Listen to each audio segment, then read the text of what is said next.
Baik, sebelumnya perkenalkan nama saya Naswa Nabika Salsabila dengan NPM 240130101003. Baik, saya di sini akan menjelaskan mengenai soal 1.A.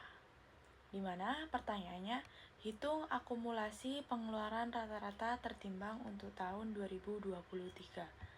Lalu selanjutnya, yang diketahui adalah untuk tanggal 1 Januari jumlahnya Rp 210 juta rupiah.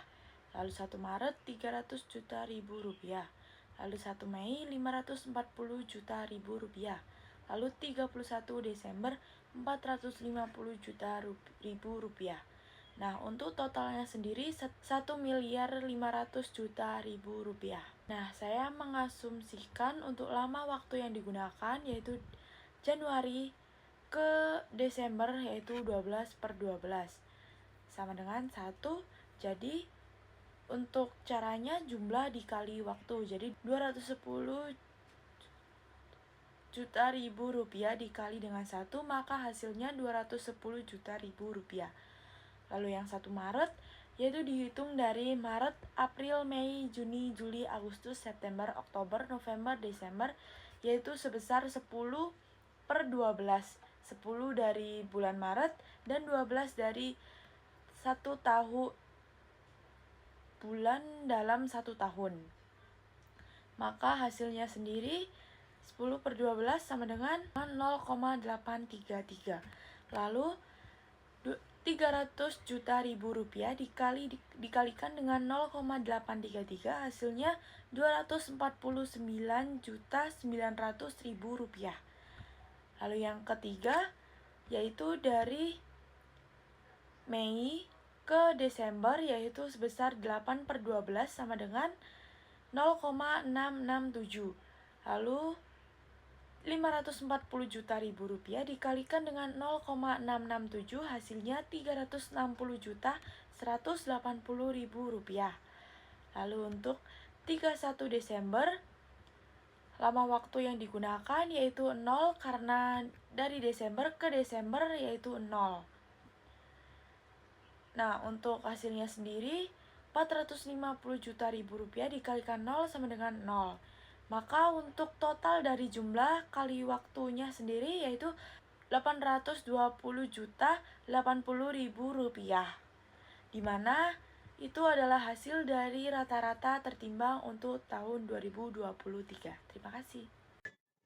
Baik, selanjutnya saya akan menjawab pertanyaan nomor 1 poin B dan C. Sebelumnya perkenalkan terlebih dahulu, nama saya Nazulivia Devita Ramadhani, NPM 240130100336. Nah, jadi untuk nomor 1 poin B dan C ini itu pada tanggal 1 November 2023, perusahaan Tinitan mengontrak Bangtan Construction untuk membangun gedung senilai 1.400.000.000. Pembayaran dilakukan secara bertahap sepanjang tahun 2023 sampai dengan total sebesar 1.500.000.000. Tinitan memiliki utang khusus sebesar 750 juta dengan bunga 15% yang secara langsung digunakan untuk pembelian tanah dan pembangunan gedung. Selain itu, perusahaan juga memiliki 2 utang umum, yaitu utang umum 1 sebesar 550 juta dengan bunga 10% dan juga utang umum 2 yaitu 600 juta dengan bunga 12%. Nah, untuk menghitung yang nomor 1B yaitu perhitungan bunga yang dapat dihindarkan, kita harus mencari total utang umum dan bunganya dulu. Jadi kita bikin tabel dulu antara utang khusus, utang umum 1 dan utang umum 2. Setelah diklasifikasikan, masukkan suku bunganya tiap utangnya. Setelah itu kita kalikan. Jadi seperti utang umum 1 550 juta dikali 10% hasilnya 55 juta dan seterusnya. Jadi itu hasil yang bunganya itu hasil dari perkalian antara suku bunga dengan jumlah utangnya. Setelah itu kita cari total utang umumnya yaitu ditambahkan jumlah utang umum satunya yaitu 550 juta ditambah dengan utang umum 2 yaitu 600 juta hasilnya 1.150.000.000. Lalu total bunga umumnya kita tambahkan antara bunga utang umum 1 dengan bunga utang umum 2, yaitu 55 juta ditambah dengan 72 juta, hasilnya 127 juta. Nah, untuk menghitung rata-rata bunga umumnya, tinggal kita bagikan antara 127 juta dibagi dengan 1.190.000.000, hasilnya 11,04%. Nah, setelah itu kita hitung selisih akumulasi pengeluaran dan utang khususnya. Jadi berdasarkan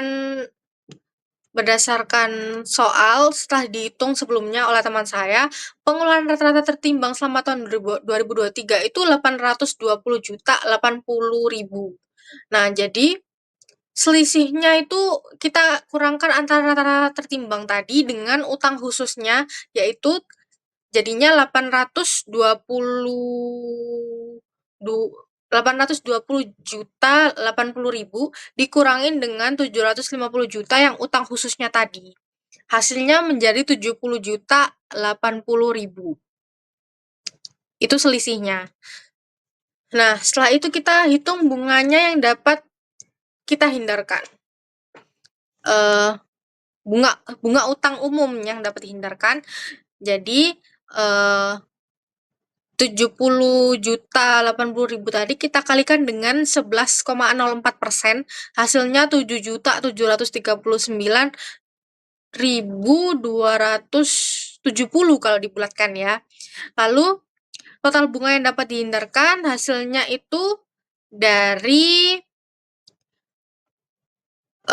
yang utang khusus tadi yang bunganya 112.500 tadi ditambah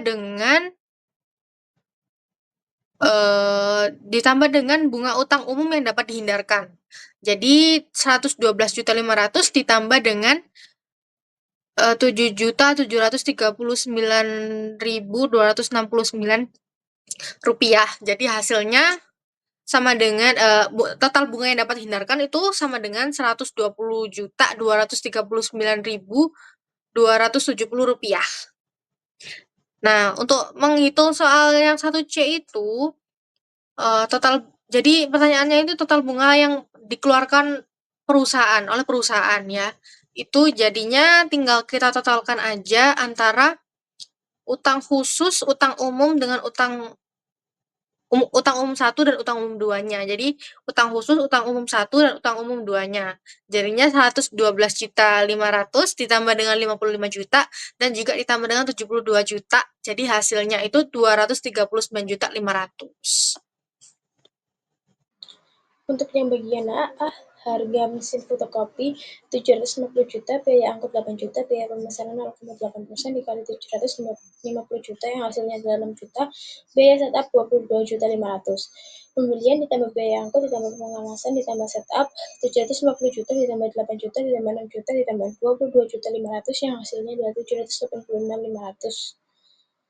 Untuk yang B, jurnal pembelian. Di sisi debit ada mesin fotokopi 786 juta 500 dan di sisi kredit ada kas 314 juta 600 dan ada utang 471 juta 900. Dan bagian C, jurnal angsuran. Di sisi debit 39 juta 325 dan di sisi kredit kas 39 juta 325.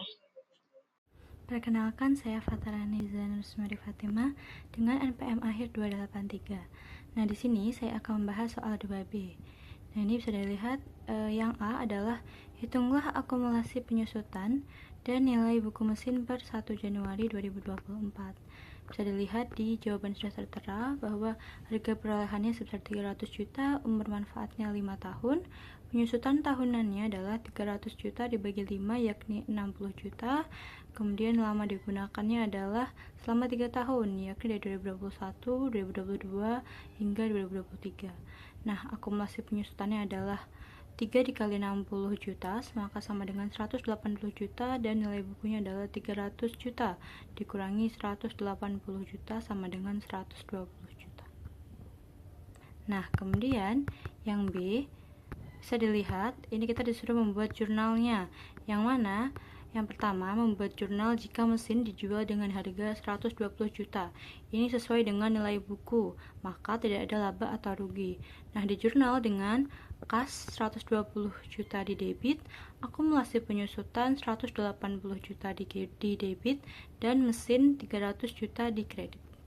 Nah, kemudian yang kedua, jurnal jika mesin dijual dengan harga 150 juta. Nah, ini tuh di atas nilai buku, yang mana berarti ada laba sebesar 30 juta.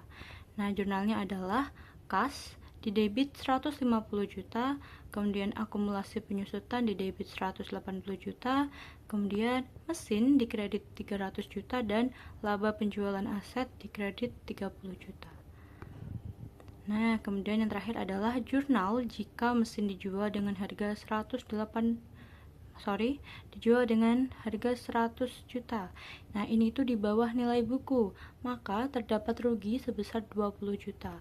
Nah, jurnalnya adalah kas di debit sebesar 100 juta, akumulasi penyusutan di debit 180 juta, kemudian rugi penjualan aset di debit 20 juta, dan mesin di kredit sebesar 300 juta. Sekian dari kelompok kami, bila ada salah kata mohon dimaafkan. Wassalamualaikum warahmatullahi wabarakatuh.